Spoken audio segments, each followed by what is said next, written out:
Welcome, everyone. I'm glad to have you here with the first policy talk of the year and have an opportunity to hear from our great speaker, David Pollock. It should be a really interesting evening. And so just a little bit background on our speaker. He's a business development executive with an extensive background with governments at all levels. As a marketing manager at Boeing's Rocketdyne division, he served on industry panels responsible for analyzing and forecasting the federal budget for space-related expenditures. He served also as an elected official for 28 years on the board of Moore Park Unified School District and on the city council for the city of Moore Park. During his school board tenure, he served as a president of the California School Boards Association, representing nearly 1,000 school districts across the state. David also served on the board of the League of California Cities, Regional Council for the Southern California Association of Governments, the board of the Ventura County Air Pollution Control District, and the Drought Task Force for the Caliguas Municipal Water District. So, David is currently the executive director for California Arbitration Incorporated and the director of client relations for the Green Law Group in Simi Valley. He holds an MBA degree from the UCLA Anderson School and a BS from Pepperdine University. So we're very glad to have him here with us this evening. Well, thank you, Dr. Metz. I appreciate that introduction. I think back in my career, and I think, how did I do all that stuff? And that's only the tip of it. But along with that have come a lot of experiences, and the presentation I'm going to give you today is part of what I call my civic brain project, which is to take a lot of what I've learned over more than 30 years of service, both in industry and in government, and to hopefully change your perception of government. And that's why I've called this Flipping Your Perception of Government. And in a minute, you'll see why I call it that. And so I'll check in with you at the end to see if I've accomplished my goal. So this is derived from lectures that I've given at Cal State Channel Islands in the past, and I've kind of finally developed this into the presentation that I'd like to show it in a lot of places, and I would greatly appreciate your feedback. So let me go ahead and share my screen here. Okay. And so you should all be seeing Flipping Your Perception of Government. Everybody seeing that? Looks good. All right, great. So as I explained, when people think of government, and my wife just told me this recently too, they think of one government, the federal government. That's what's in the news. That's what gets all of the attention. And that's what you probably learned about in your civics courses going to high school. You learned something about being three branches of government, and the checks and balances built into the Constitution. And if you're as old as I am, you probably remember a TV series called Schoolhouse Rock, which actually taught you about how bills go from one house to another and how laws get made. But generally, in my opinion, we're lacking in our civics education. Most people get busy in their lives. They know to vote, during presidential elections, because that's all in the news, and they get kind of intimidated by the length of the ballot that they're presented with, especially in California when we vote on so many things, including judges and ballot initiatives. But for the most part, to most people, government is this amorphous blob controlled by Washington, D.C., and they may not even know who their representative is in Congress. So let me just start with kind of a question. So here's a map of the United States, and I always ask this question to see what people think. How many governments do you think there are in the United States? Does anybody care to wager a guess? Just so, to help you along, we know there's one federal government, and I think most people in this group should know that there's 50 state governments, and you're looking at a map showing you county seats, And just to give you a hint, there's over 3,000 county governments in the United States. But does anyone want to guess how many total government agencies there are in the United States today? Maybe one of the students. And anybody? Bueller? I heard a 5,000 from somebody. 5,000? Okay. Though that's a good guess. The answer is 92,495. And most people have no concept that's going on. And this is what truly makes our system of government in the United States different. It's based on a Federalist model. You probably remember about the Federalist Papers, but the concept was distributed power and distributed governance, and truly, putting the people in we the people. And with these 92,000 governments, there's almost 500,000 of our citizens in the United States that serve on one or more governing board in one or more agencies. Well, hopefully just one, but there are some exceptions. So that's what's going to flip your perception of government here, is that most of the decisions that affect your daily lives are being made at the local level by people that you see in the grocery store aisle. You may have no idea that they were involved that way, or you may not even know the name of the agency that they're governing.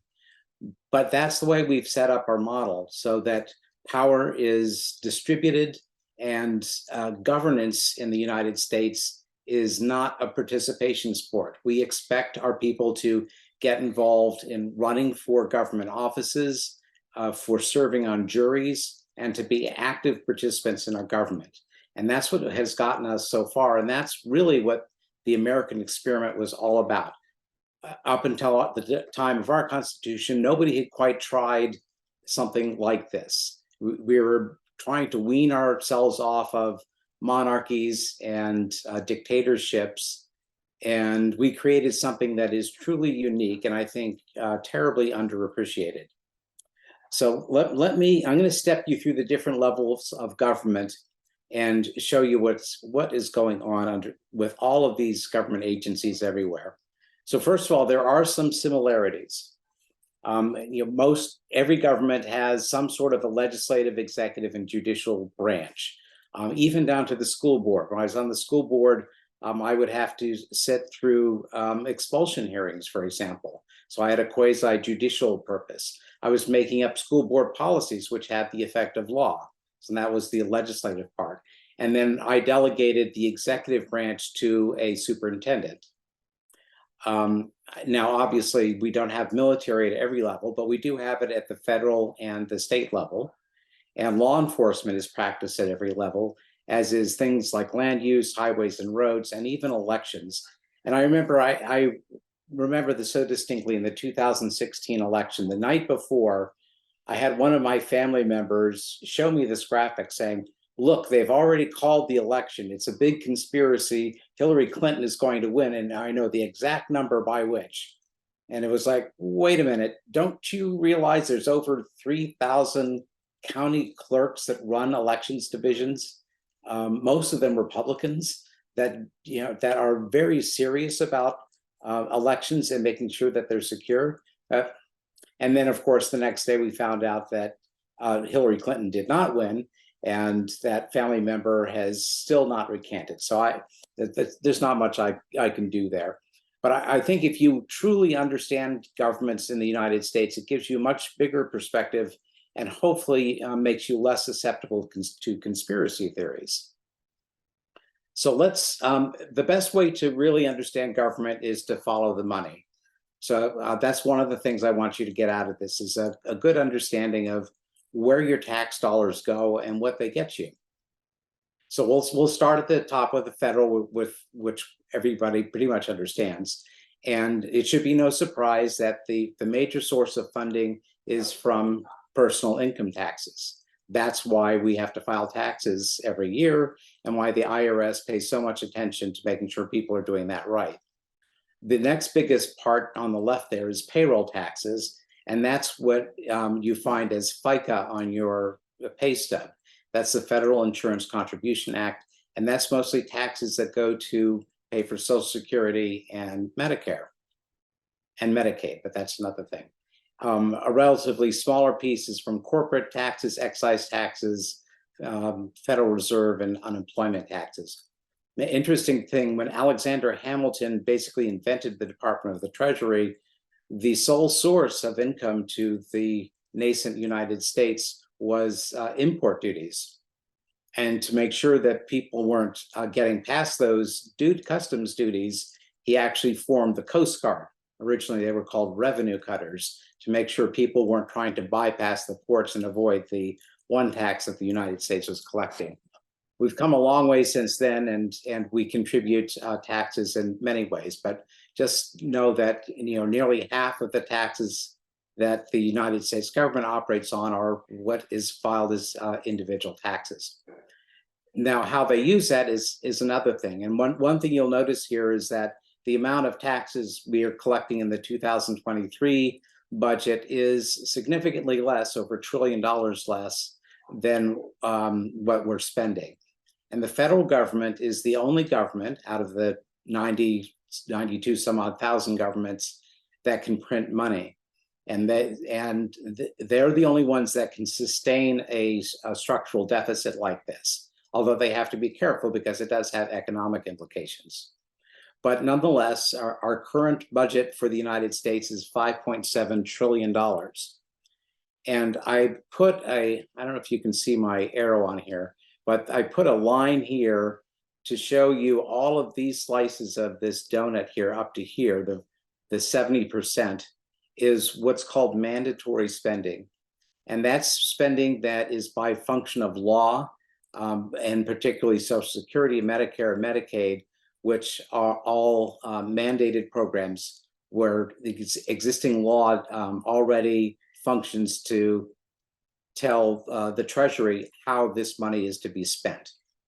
The remaining 30% is called discretionary spending, and that's what Congress gets to appropriate each year. And that's what most of the budget arguments are over, is this 30% of the almost $5.8 trillion.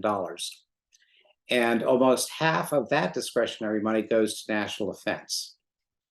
Back when I was analyzing the Department of Defense some 20 years ago, I remember the defense budget was $365 billion a year. And I thought, wow, that's $1 billion a day. That's a lot of money. Well, it's since more than doubled from that amount.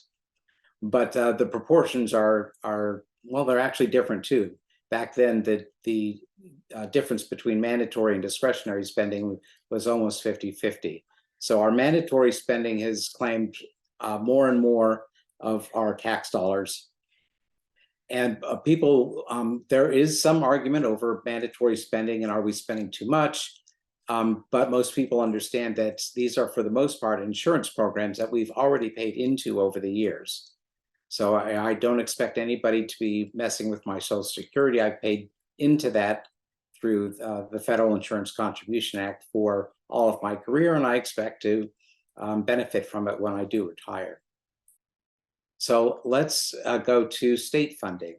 And I'm going to talk about the state of California, which is the one that I know best. And you'll notice here that once again, the biggest contribution to their budget is personal income tax. And that's why you fill out a state income tax form as well every year. But there's also corporate tax and sales and use tax. Now, one thing I'll point out, well, I'll point that out in a little bit here about property taxes. But the big thing to know is that the state actually operates more on personal income tax, corporate tax, and now you see sales and use taxes starting to kick in. California has a 6% sales tax that it collects. And in Ventura County, our sales tax is 7.25%, but that's because there's some add-ons there, which I'll describe later. So what do they spend it on? So it should be no surprise that usually it's K-12 education, actually K-14 education is the biggest expenditure because the Constitution of the United States effectively delegated public education to the states. And the second biggest call on their budget, which is $226 billion this coming year, is Health and Human Services. So there's a lot of money that the state spends on healthcare. Much of it is their implementation of Medicaid. So the state, well, the federal government sends Medicaid dollars to each state and depends on them to administer that program for the federal government. And in California, it's called Medi-Cal. And then it also spends 10% of its budget on higher education, which is the UC and CSU systems, and then lesser amounts on corrections and state prisons, and then a bunch of other things in other. And by the way, if someone has a question, put it in the chat, or I'll certainly make room at the end to answer any questions that you have. So one thing that gets discussed about states is, well, you know, we hear that some states don't have income taxes and some states don't have sales taxes, and that is true. But most states have a variety of different taxes that they use. And the theory behind that is that if you're going to be taxing people, you want to do it in a way that doesn't put your thumb on the scale of the economy. You want it to come from a variety of sources so that you're not overburdening one section of the economy or creating incentives that you don't want to do. So most states, as you can see, and these are on a percentage basis, have a wide distribution of taxes. They all have property taxes, which we'll talk about in a minute. Most of them have sales or gross receipts taxes of some sort. You can see Delaware doesn't, but they make it up in other areas. And there's corporate income taxes actually make up a very small percentage of most state budgets. So now let's get a little bit more local and talk about Ventura County. So of those 90+ thousand local governments, these are the ones that function in Ventura County. Most of you've probably heard of, you know that there's 10 cities in the county of Ventura. You may not know that there's 18 school districts operating, and those are the logos of all the school districts. And there's also an even greater number of special districts running everything from parks and recreation to procuring water, to having sanitary districts providing transportation, or even running cemeteries. But that's kind of the landscape there. I'm going to pick the ones that I know. I'm going to talk about the city of Moore Park, the school district in Moore Park, and the Callegas municipal water system, because those are government agencies that I know the best in Ventura County. So let's look at county funding itself. So now you notice that we're talking about in millions of dollars, although their total budget is $2.8 billion, their expenditures, and they have a slight deficit here, but they have reserves that they can cover that in. But the county government, or the state government for that matter, cannot run deficits for very long unless they have savings that are going to get them through it, because they cannot print money like the federal government can. So you notice that the sources of funding for the county are taxes, which is mostly property taxes, and intergovernmental funding, which again are pass-throughs that come from the state and federal government, and then service charges for the services that they do provide.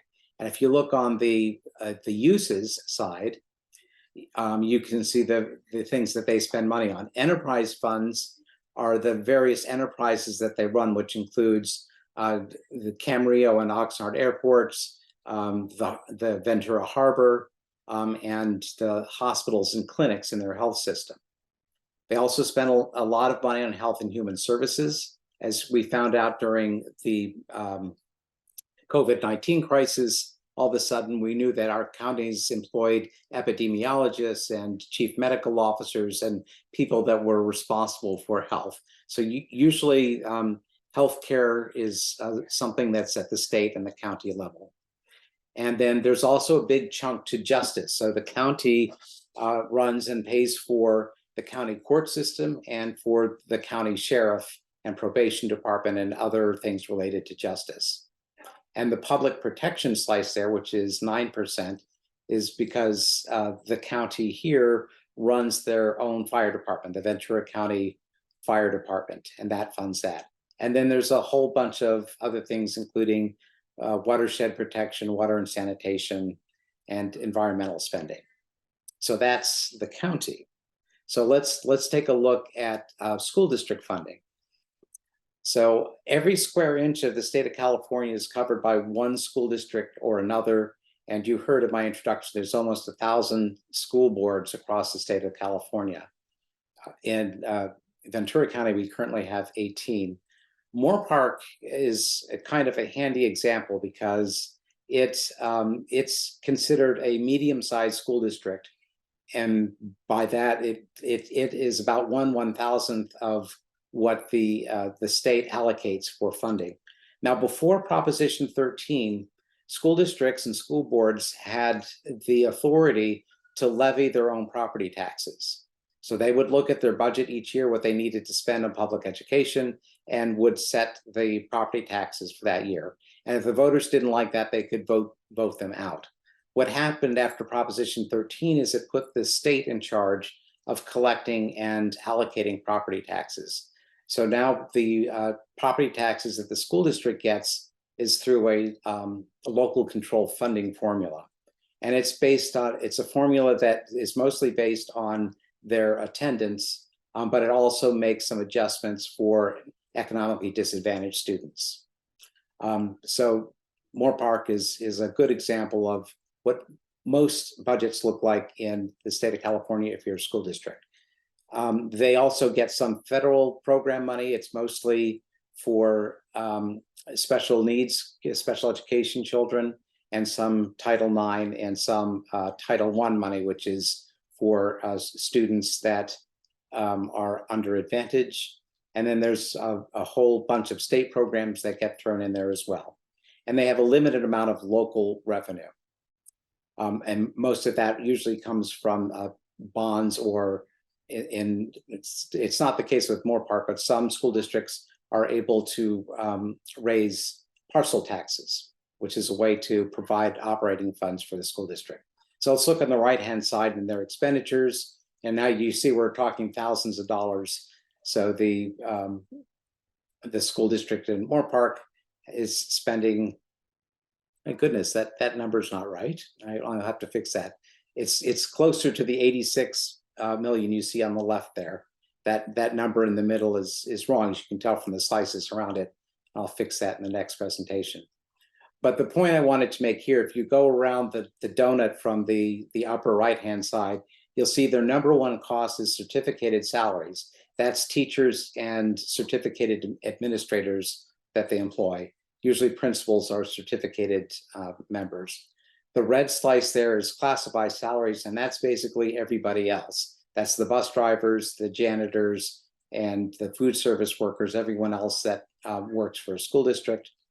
And then the yellow slice are the benefits for both those employee classes. And by the time you get there, you can see that over 75% of the school district's budget is spent on people. And school districts are a very people-intensive business. And that's why it's very painful when they have to cut back on services, because they can't make much of a dent in their budget without laying off people.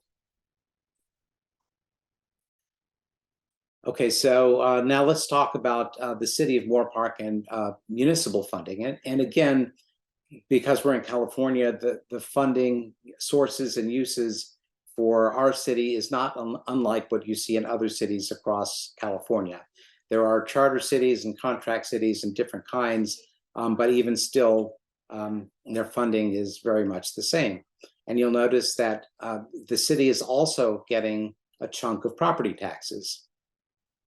And that is more directly based on what they're able to, because oftentimes cities will actually collect the property taxes. In our case, the county is collecting those and allocating those to us. But notice now the city also has sales taxes. So in the case of the city of Moore Park, which has a 7.25% sales tax, they are getting a penny out of or that 1 penny slice out of that 7.25. The rest is going to the county and being distributed to other agencies. And then they have a small amount that they collect in service fees and fines and a bunch of other sources. Their biggest expenditure, should be no surprise, is public safety. And what they mean by public safety is police services. And Moore Park is a contract city, so we contract with the Ventura County Sheriff's Department to provide our police services. And we're also the only city in the state of California where we have a single building that houses local, county, and statewide highway patrol policing in Moore Park. And we think that's part of the reason that we're the safest city in the county, because we have all of these patrol cars coming in and out from this one point. We also have our second biggest expense is parks and recreation. Not all cities do that. For example, you won't find that slice in the city of Simi Valley or the city of Thousand Oaks, because they have separate parks and recreation districts, which we'll see in a minute is a special district. And then the rest is finance administration, public works is taking care of roads and that type of thing. Okay. And let's go to the next page. Oops, I think I went too far here. Hang on. All right, so I also want to talk about one special district, and this one happens to deal in water, and that's the Calleguas Municipal Water District. And water is an important thing. A lot of special districts, especially in Ventura County, are dealing with the acquisition and distribution of water. And you can see that the main revenue Calleguas gets is from selling water, no surprise. But you don't see a Calleguas bill on your water bill. You are probably being serviced by either your local city, or in the case of Moore Park, we actually have the county as our water purveyor or the retailer of water. But special districts are usually set up for a special purpose. And in this case, Calleguas is deriving most of its revenue from water sales. However, you'll notice that on the right-hand side, their biggest expense is the cost of water, because they turn around and purchase their water from the Metropolitan Water District, which supplies all of Southern California. And the Metropolitan Water District turns around and buys most of their water from the California Water Project, which is run by the state. So that's how water gets here all the way from Northern California. We are critically dependent on imported water for what we have here. We do have some well water, but not a whole lot. And that's the functioning of a special district. And by the way, this special district has representatives that are elected by us way down on the ballot that a lot of people don't even get to. But and most people don't even know that they have a designated representative on the board of the Calleguas Municipal Water District, which I would point out to them often when they would come to me as a city council member complaining about water, something that we had nothing to do with, but they don't know that. So they come to the city council, and hopefully we can point them to the right source. So let's, the last thing that I want you to know about is, in addition to all of these government representatives, there's what's considered a third house in California, and it operates the same way at the national level. And it's what I call an association for everything. And I kind of, here I'm showing you some of the largest ones that lobby us in Sacramento. And you'll notice that in public education, one of those is CSBA. That's the association that I was president of, representing school boards, which in California is a big deal because 40% of the state budget must go to public education. So we had a lot of sway, and in the governor's office, I have a favorite picture I'll post sometime of me literally standing over the shoulder of Governor Gray Davis as he signed the 2003 budget. But you can see, even in education, we are not the only voice. There are other management associations representing county superintendents, representing superintendents in general, teachers associations, parent-teacher associations, and then labor organizations such as CSEA and SEIU and the California Charter Schools Association. So even just for education, there are all these pressures on legislators in California. And they also hear from public safety organizations, from local government organizations like the League of California Cities, which I served on, and the business community in general. So it's really hard for me to be cynical about the way laws are made in the state and local and the federal level, because I know that there are all these pressures that no matter what kind of a law you're going to consider, you are going to hear from very well organized associations that have definite positions and opinions. And it's your job as a legislature to hear all those and weigh them and make good public policy decisions, which I think we do most of the time. But that's what our founding fathers gifted to us, was this system of government by the people, for the people, and of the people, that is extremely active and I believe creates really good public policy. So, and I tell you this because, you know, I'm sure at Thanksgiving dinner, you always have that cynical uncle that you have to deal with that knows very little, is long on opinions. So that was my presentation. I hope I didn't overstate my time here, but I wanted to leave a little room for any questions that you might have. Here, I'll stop sharing this so we can see each other again.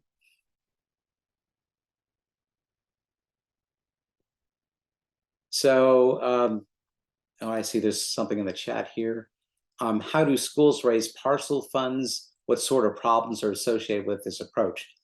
So in order to raise a parcel tax, you have to put it on the ballot for all the voters in your school district to vote on. And it has a 2/3 requirement.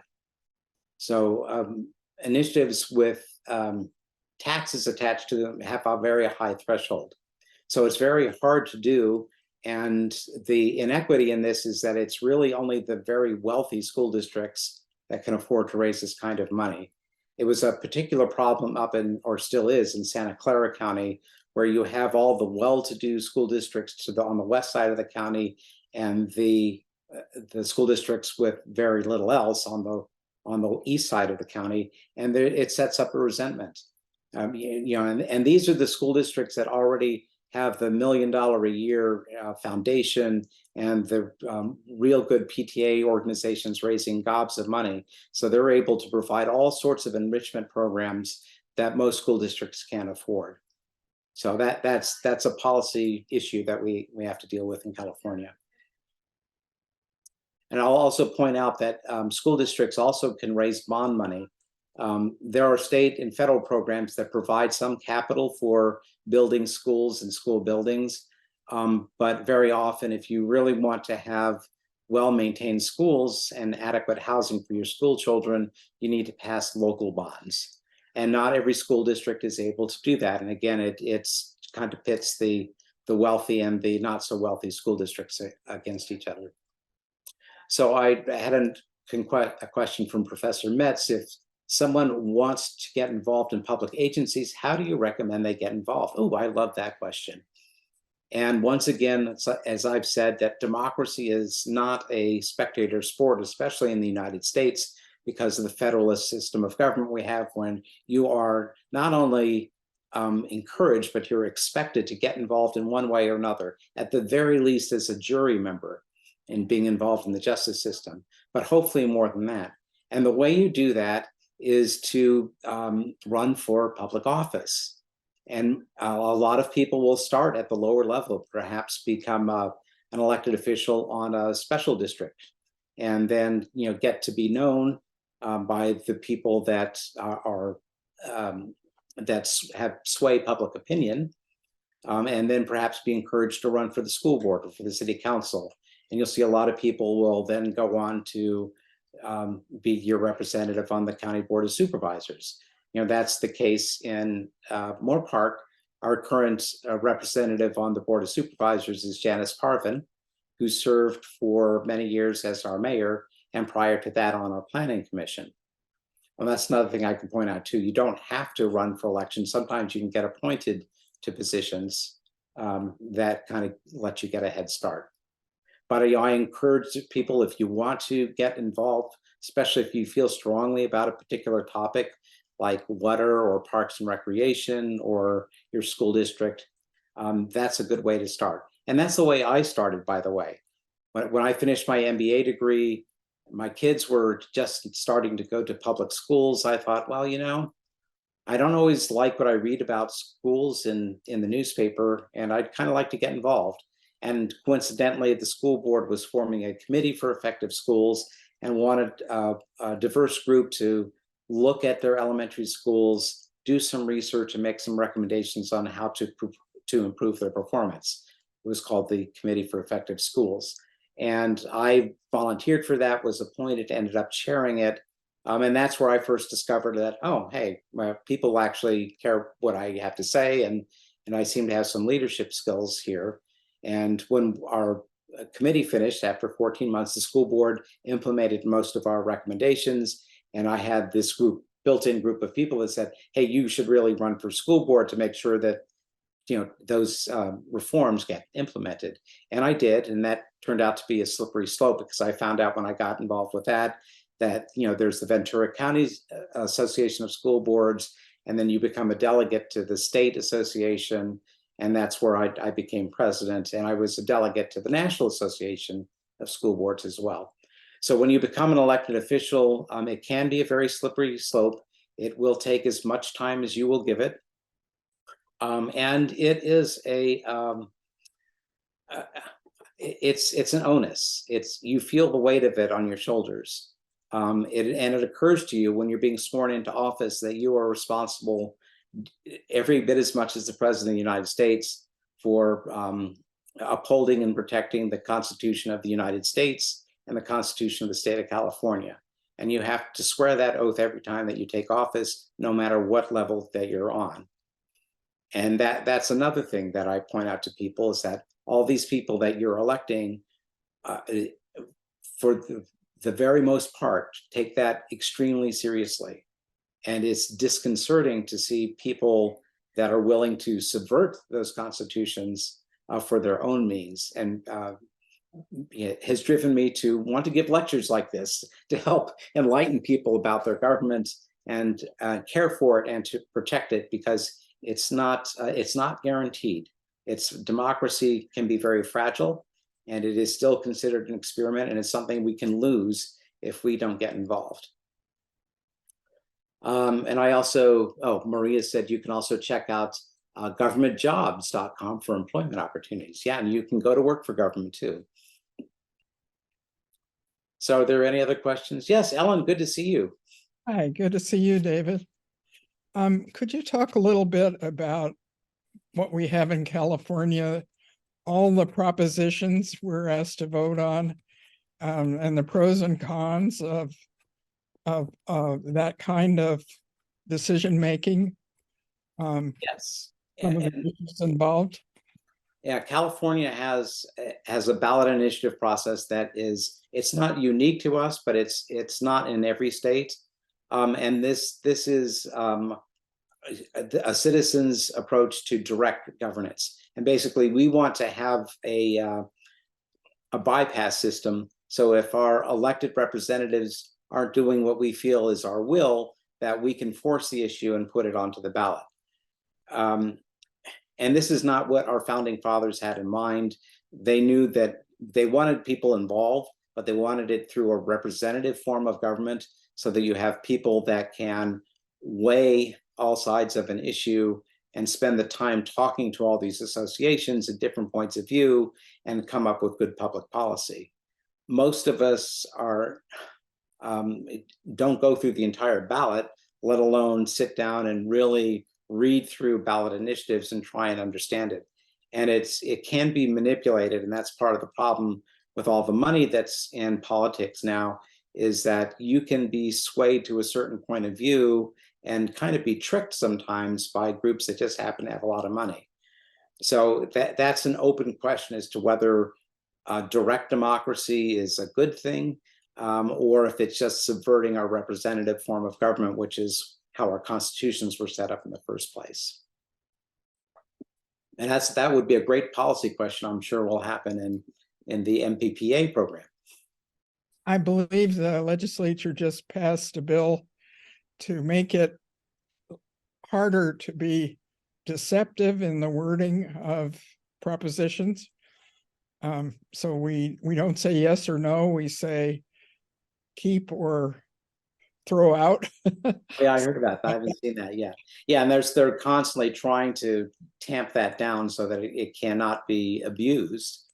And there's a lot of moneyed interest out there that would very much like to abuse that process. Anybody else? Well, I appreciate all of you sticking around to hear me out. This is really important, and certainly let me know if there's other audiences that you think should hear this message, and provide me feedback on things that you think I could do better in presenting this. I would very much appreciate that.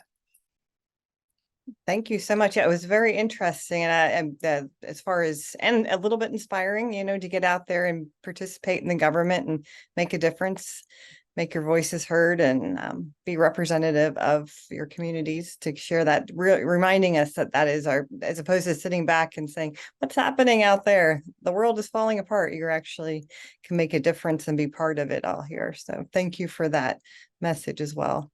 My pleasure. And